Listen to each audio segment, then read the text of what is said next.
শিউরি হাটজন বাজারে রেল ওভারব্রিজের কাজ দ্রুত হয় এবং রেলের ওপর ব্রিজে গার্ডার তোলার কাজ সম্পন্ন হয়। পুজোর আগে সেই ব্রিজ সাধারণ মানুষের জন্য খুলে দেওয়া হবে বলে এরকম খবর পেয়ে বিজেপির পক্ষ থেকে হাটজন বাজার রেলগেট চত্বরে লাড্ডু বিতরণ করলেন পথ চলতি মানুষ এবং দোকানদারদের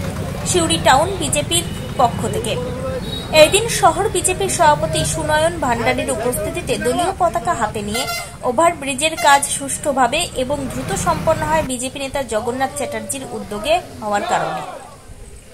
এবং শিউরি উন্নয়নের জন্য একাধিক পরিকল্পনা সহ শিউরির মানুষদের জন্য একাধিক শিউরি স্টেশন থেকে ট্রেন দেওয়ার খুশিতে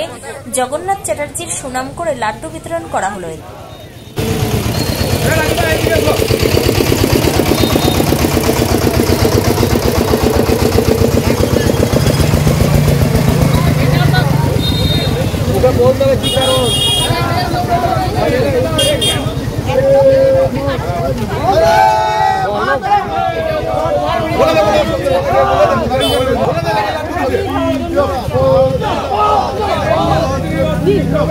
সব